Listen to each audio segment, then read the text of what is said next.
Good morning friends. GST platform के YouTube channel में आप सभी का स्वागत है।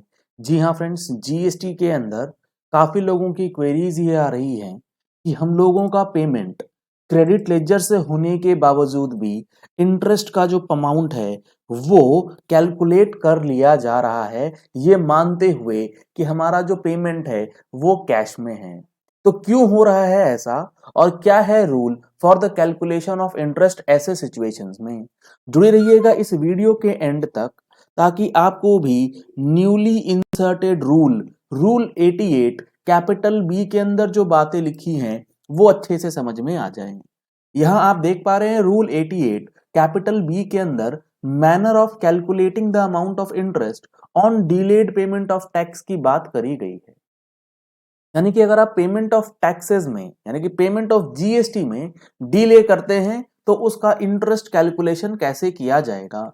इसका सब रूल 1 जो है वो कहता है in case where the supplies made during a tax period are declared by the registered person in the return for the said period and the said return is furnished after the due date in accordance with the provisions of section 39। अभी यहां रुकते हैं। इस पहले line का क्या मतलब है और ये जो एनालिसिस है ना रूल 88B का, ये हमने अपनी टैक्स मैगजीन में भी इंक्लूड किया था। अगर आप लोगों ने अभी तक टैक्स मैगजीन का सब्सक्रिप्शन नहीं लिया है तो दिए गए नंबर्स पे कॉल करके व्हाट्सएप करके आप टैक्स मैगजीन का सब्सक्रिप्शन ले सकते हैं ताकि जो भी important change GST income tax में आएगा वो आप तक हर महीने पहुंचा दिया जाएगा। सब्सक्रिप्शन लेने के लिए दिए गए नंबर्स पे कॉल करके व्हाट्सएप करके आप डिटेल्स ले सकते हैं। अब रूल 88B कहना क्या चाहता है? वो ये कहना चाहता है कि आपने अगर किसी एक टैक्स पीरियड के अंदर, मान लेते हैं एग्जाम्पल लेते हैं अक्टूबर 22 का, आपने अक्टूबर 22 में एक सेल इनवॉइस काटा है, एक आपने सप्लाई करी है 10 लाख रुपए की, इसके ऊपर जीएसटी आपका बन रहा है 1,80,000 रुपए। तो ये आपका सप्लाई यानी कि इनवॉइस है अक्टूबर 2022 का और इस सप्लाई के इनवॉइस को आपने डिक्लेयर किया है इन the return for the said period. मतलब इस इनवॉइस को आपने अक्टूबर महीने की रिटर्न में डिक्लेयर किया है। ध्यान से सुनिए जो चीज बता रहे हैं, अक्टूबर महीने की रिटर्न में डिक्लेयर किया है अक्टूबर महीने की इनवॉइस को, और अक्टूबर महीने की रिटर्न ड्यू डेट के बाद फाइल करी है आपने। तो अक्टूबर की रिटर्न ड्यू डेट है 20 नवंबर, 20 नवंबर के बाद आप फाइल करते हैं, लेकिन अक्टूबर की रिटर्न में ही अक्टूबर की सप्लाई चली गई, तो आपका जो interest on the tax payable in respect of such supplies shall be calculated on the portion of tax which is paid by debiting the electronic cash ledger for the period delay in filing of said return beyond the due date as the rate may be prescribed under section 50 subsection 1 यानी कि 18%। In short, अगर अक्टूबर की return अक्टूबर के supply के साथ file होती है, अगर डिलेड पेमेंट है 20 नवंबर के बाद, तो आपका जो पेमेंट होगा उस अक्टूबर की रिटर्न में वो कैश के थ्रू होगा, क्रेडिट लेजर वाले अमाउंट पे कोई इंपैक्ट नहीं आएगा। इसमें एक सिचुएशन एक्सेप्शंस दी गई है, except where such return is furnished after the commencement of any proceedings under section 73 और 74 in respect of the said period. अगर जिस पीरियड की रिटर्न आप डिलेड फाइलिंग करते हैं और वो in response to the proceedings 73 74 के होती है, तो वहां पर आपको ये बेनिफिट नहीं मिलेगा, कैश वाला पहला सिचुएशन। दूसरा जो सिचुएशन है, जो मेन इशू है, वो क्या है? तो आपको ये प्रोविजन समझ आया कि कैश कब लगता है।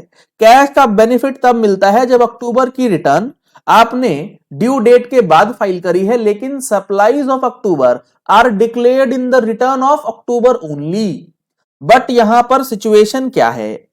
अक्टूबर की रिटर्न आपने फाइल कर दी है, अब अक्टूबर की रिटर्न फाइल करने के बाद आपको पता लगा कि ये जो 10 लाख रुपए का इनवॉइस था, यानी कि 1,80,000 का जो इनवॉइस था, ये हमारा छूट गया।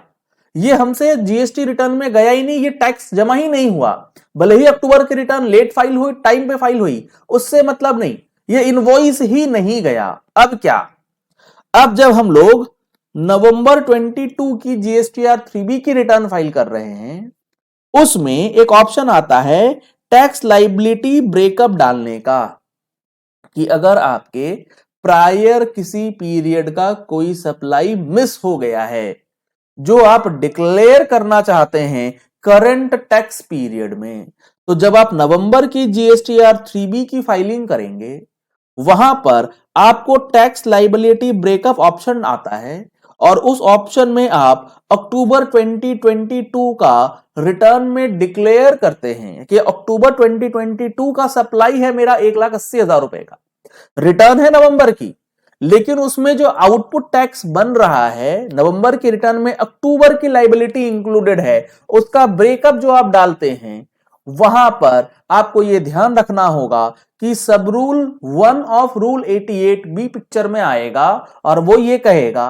कि आपने जो ये 1,80,000 रुपए का अक्टूबर का ब्रेकअप डाला है, अक्टूबर की रिटर्न का डेटा है, इसके लिए आपको कैश का बेनिफिट नहीं दिया जाएगा और इस 1,80,000 रुपए पे जो इंटरेस्ट कैलकुलेशन होगा वो without giving benefit of input tax credit किया जाएगा।